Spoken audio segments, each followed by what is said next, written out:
5. Message of Socrates to intellectuals. After the senators in Athens betrayed me, I often thought that it would have been nice if human life could have been valued and cherished more than my theories that so disturb the citizens. Human life should not be judged by what is visible. Even the smallest creature was created with the loving care of God's hands. If so, how precious and valuable human beings must be as children created with all of God's heart and soul, the masterpieces of all creation. Although created as children of God, human beings have lived without knowing it. Think of the relationship between parents and children on earth. When they are apart from each other, how much do they long with aching hearts to see each other? Parents and children should live in happiness, sharing love and conversation in the same family. Even God desires to live like that. God, the creator of human beings, is the original source of love and heart itself. Yet since the creation, due to the wrong direction the first human ancestors took, the relationship between God and human beings has been severed. Under those circumstances, what has been the heart of God? Dear intellectuals, you know Socrates is a man who was betrayed by the jury in Athens.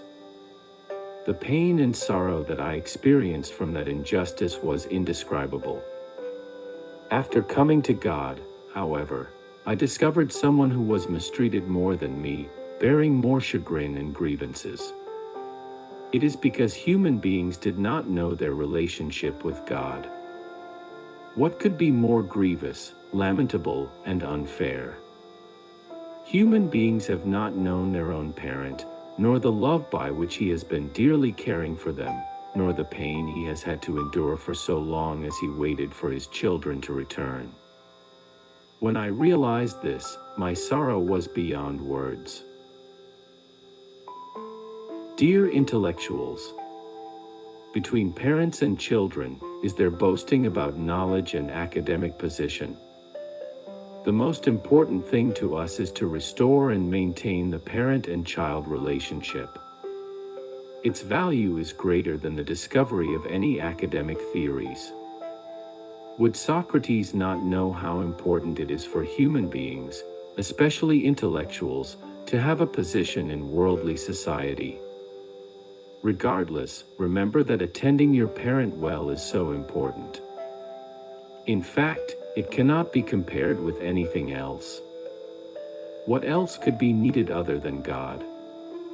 When we say, God is my parent and I am his child, it means that the relationship bonded in blood lineage bestows the greatest position. Dear intellectuals, physical bodies are required only during earthly life. So it is with your knowledge and academic position. Therefore, even in preparing to register here for your future life, you need to be equipped with inner knowledge. Being so ignorant, while intoxicated by your academic skill, if you suddenly separate from your flesh body, where will your spirit go? This is a serious matter to consider. Remember that another world definitely exists, and your spirit will live there for eternity. Accordingly, unprepared spirits cannot stay here. Have you ever seen beggars on the street? Lacking their own home, they stay anywhere on the streets. Likewise, you should prepare your haven in the spirit world. External knowledge and academic status were important to me during my earthly life, but more than these I pursued human beings' inner spiritual life and the truth of philosophy. You cannot imagine how much time I invested for this. Since I unceasingly sought human beings' inner truth, not the momentary life on earth, I was granted this position as the representative of all intellectuals and people who prize reason above all. How can there not be awards given for the conscious endeavors one makes to come to the eternal world? The fruit of your hard work, effort, and investment is born here, in the dwelling place of eternal happiness. I had to pass numerous tests before I could send this message. What were they? Here in this world as on earth, people have various ways of life. As on earth there are also many different religious entities.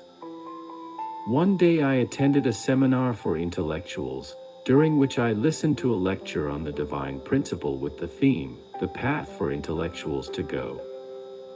I encountered a new truth, one that was awakening me to the fundamentals of life. Yet since I was being transformed into a new person so drastically, my pride was hurt. Many times I shook my head, trying to deny the new truth that I was hearing. I also hoped that it was not true. Then, when I discovered from where such an incredible truth originated, conflicts and friction arose in my heart. I was ashamed of myself, for I felt my dignity and authority as an intellectual were being totally stripped away. However, what can I do about the truth? Truth is truth no matter what. After realizing this, I gave up on my intellect and pride. I decided to invest everything into this truth. I had to pass the test before I came to send this message to intellectuals on earth.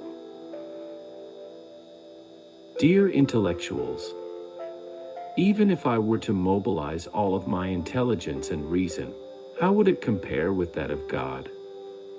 Would God have created all things randomly, without any plan? Even if I could sell my intelligence and abilities, I could not purchase those belonging to God. No matter how great the power of science, can natural law be changed? God Himself is the master of science. The mightiness and divinity of God that Socrates discovered cannot be described in words. That is not all. The lady who is taking down my message is an earthly person, but I am a spirit dwelling in the spirit world. Can you intellectuals understand this? Such communication is also possible only due to the power and ability of God. Since the time is ripe, God is allowing me to reveal heavenly secrets to earthly people so that they can be guided to the right place in the future. Here in the spirit world, resolution of difficulties comes simply because people here have already verified and understood the situation of God. Their directions are also the same, consistent with that of God. However, on earth things are very complicated, simply because there is no agreement on what is the right direction. Dear intellectuals, God is toiling hard to guide His children in the right direction, mobilizing various methods. Ladies and gentlemen, have you ever seen God? He is invisible and formless. Nevertheless, His single-minded desire to restore His lost children is unchanging even after many thousands of years. That is why He sent Reverend Sun Myung Moon to earth on His behalf, and presented us with the divine principle. He wants us to determine the right direction to take in our lifetime. The book exposition of the divine principle was not written by a human brain or deduced by human reason.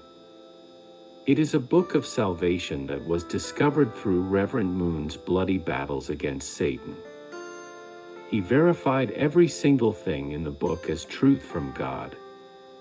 It contains everything. Read it carefully. Your intellect is able to analyze how much your spirit is awakened, and you will be able to realize the direction you should take in your life. Dear intellectuals, who are the people whom you should most highly respect as great? Ask and answer that question yourself. They will very likely be people who left behind something valuable on earth. Yet so far, There have not been great people who willingly took responsibility for the next life in the spirit world. Reverend Sun Myung Moon, on behalf of God, is guiding us toward an eternal passage to peace. Through his mission, he awakens our spirit. Then he is willing to be responsible for our life in the next world. Study him and try to find teachers greater than he, comparing them. If you cannot find any earthly persons who are greater than he, what will you do? You are in a serious position at a serious time, and you are required to make a serious decision in your life. Life is not long, but the next world absolutely exists. Don't you think that it is wise for you to meet a true teacher and be prepared for the next life by studying what he teaches? God does not need your knowledge or intelligence. Only humble people can be with God.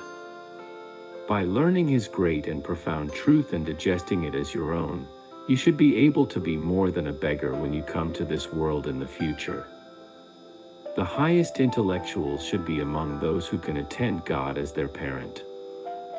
In fact, only such individuals can be considered the highest intellectuals. April 10, 2001.